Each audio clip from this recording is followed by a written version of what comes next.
తమిళనాట ప్రజా తీర్పును అపహాస్యం చేసే కుట్రలపై Sakshi TV managing editor Kancharla Yadagiri Reddy విశ్లేషణ ఇప్పుడు చూద్దాం. భారత ప్రజాస్వామ్య వ్యవస్థలో అత్యున్నత రాజ్యాంగ పదవిలో ఉన్న గవర్నర్లు నిష్పాక్షికంగా వ్యవహరించాల్సింది పోయి రాజకీయ చదరంగంలో పావులుగా మారడం అత్యంత దురదృష్టకరం. తమిళనాడు శాసనసభ ఎన్నికల ఫలితాల అనంతరం నెలకొన్న తాజా పరిణామాలు దీనికి నిలువెత్తు నిదర్శనంగా నిలుస్తున్నాయి. అతి పెద్ద పార్టీగా అవతరించిన పక్షాన్ని గౌరవించడం కనీస రాజ్యాంగ ధర్మం. కానీ అక్కడ జరుగుతున్న పరిణామాలు చూస్తుంటే ప్రజాస్వామ్యం రాజ్యాంగబద్ధంగా సాగుతుందా లేక లోక్ భవన్ కనుసన్నల్లో నడుస్తుందా అన్న అనుమానాలు కలగక మానవు. తమిళనాడు రాజకీయ చరిత్రలో 2026 మే మాసం ఒక విస్మయకరమైన అధ్యాయానికి తెరలేపింది. గత 59 ఏళ్లుగా అజేయంగా నిలిచిన ద్రవిడ కోటలైన డిఎంకే, అన్నాడీఎంకేల ఆధిపత్యాన్ని సవాల్ చేస్తూ నటుడు విజయ్ నేతృత్వంలోని తమిళగ వెట్రి కళగం అనూహ్య విజయం నమోదు చేసింది. 234 స్థానాలు కలిగిన తమిళనాడు అసెంబ్లీలో ప్రభుత్వ ఏర్పాటుకు అవసరమైన మ్యాజిక్ ఫిగర్ 118 కాగా విజయ్ పార్టీ ఏకంగా 108 స్థానాలను కైవసం చేసుకుని సింగిల్ లార్జెస్ట్ పార్టీగా అవతరించింది. కేవలం 10 స్థానాల స్వల్ప దూరంలో అధికారం ఆగిపోవడం, దశాబ్దాల రాజకీయ అనుభవం ఉన్న డిఎంకే 59 సీట్లు, ఏఐఏడిఎంకే 47 సీట్లతో 3వ స్థానానికి పడిపోవడం భారత రాజకీయాల్లోనే ఒక పెను సంచలనం. మరి అలాంటి సంచలన ఫలితం ఇప్పుడు రాజకీయ ఊగిసలాటలో కొట్టుమిట్టాడుతోంది. భారత రాజకీయ చరిత్రను నిశితంగా గమనిస్తే ఇలాంటి క్లిష్టమైన పరిస్థితులు గతంలో అనేక రాష్ట్రాల్లో సంభవించినప్పటికీ తమిళనాడులో ప్రస్తుత పరిణామం అత్యంత ప్రాముఖ్యత సంతరించుకుంది.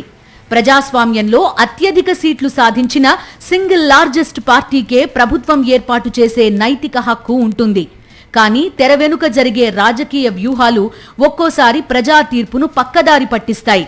2013లో ఢిల్లీ అసెంబ్లీ ఎన్నికల్లో బీజేపీ 31 స్థానాలతో అతిపెద్ద పార్టీగా అవతరించినప్పటికీ కేవలం 28 స్థానాలు సాధించిన ఆమ్ ఆద్మీ పార్టీని కాంగ్రెస్ బయట నుండి మద్దతిచ్చి అధికారంలో కూర్చోబెట్టింది. అధికారం కోసం అప్పట్లో కాంగ్రెస్ చేసిన ఆ ప్రయత్నం చివరకు ఢిల్లీలో ఆ పార్టీ ఉనికినే తుడిచిపెట్టేసింది. ప్రస్తుతం తమిళనాడులో కూడా డిఎంకే లేదా ఏఐఏడిఎంకే వంటి పార్టీలు ఇలాంటి అనైతిక పొత్తులకు ప్రయత్నిస్తే అవి కూడా భవిష్యత్తులో అదే గతిని అనుభవించాల్సి వస్తుంది. తమిళనాడులో టీవీకే పార్టీ 108 స్థానాలతో అతిపెద్ద పార్టీగా అవతరించింది. దానికి తోడు 5 కాంగ్రెస్ ఎమ్మెల్యేల మద్దతుతో మొత్తం 113 మంది సంతకాలతో కూడిన లేఖను సమర్పించినప్పుడు ప్రభుత్వం ఏర్పాటుకు ఆహ్వానించడంలో జాప్యం చేయాల్సిన అవసరం లేదు. వెంటనే ప్రభుత్వ ఏర్పాటుకు అవకాశం ఇచ్చి మెజారిటీ నిరూపణకు గడువు విధించాలి. కానీ ఆ రాష్ట్ర గవర్నర్ వివాదాస్పద నిర్ణయం తీసుకున్నారు. మెజారిటీ సభ్యుల సంతకాలతో రావాలంటూ మెలిక పెట్టారు. 1994 నాటి SR Bommai versus Union of India కేసులో సుప్రీంకోర్టు స్పష్టమైన తీర్పునిచ్చింది. మెజారిటీ అనేది లోక్ భవన్లోని 4 గోడల మధ్య కాదు, శాసనసభ వేదికపైనే నిరూపితం కావాలి అని అత్యున్నత న్యాయస్థానం నొక్కి చెప్పింది. కానీ ప్రస్తుత తమిళనాడు గవర్నర్ ఈ ప్రక్రియను జాప్యం చేయడం ద్వారా కొత్త వివాదానికి తెరలేపారు. ఇతర ఏ కూటమి కూడా ప్రభుత్వాన్ని ఏర్పాటు చేసే స్థితిలో లేనప్పుడు ఈ విరామం కేవలం ఆయారాం గయారాం సంస్కృతిని, అంటే ఎమ్మెల్యేల కొనుగోళ్లను ప్రోత్సహించడానికేనా అన్న విమర్శలు వెల్లువెత్తుతున్నాయి. గతంలో కూడా ఇలాంటి అప్రజాస్వామిక ఘటనలు భారత రాజకీయాల్లో మచ్చగా మిగిలిపోయాయి.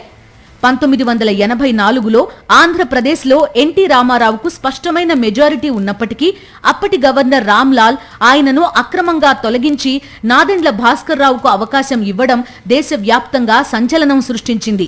అత్యధిక స్థానాలు గెలుచుకున్న పార్టీలను ప్రభుత్వం ఏర్పాటు చేయాలని కోరడం గతంలోనూ జరిగింది. కర్ణాటకలో 2018 శాసనసభ ఎన్నికల తర్వాత అత్యధిక స్థానాలు సాధించిన బీజేపీని ప్రభుత్వం ఏర్పాటు చేయాలని గవర్నర్ ఆహ్వానించారు.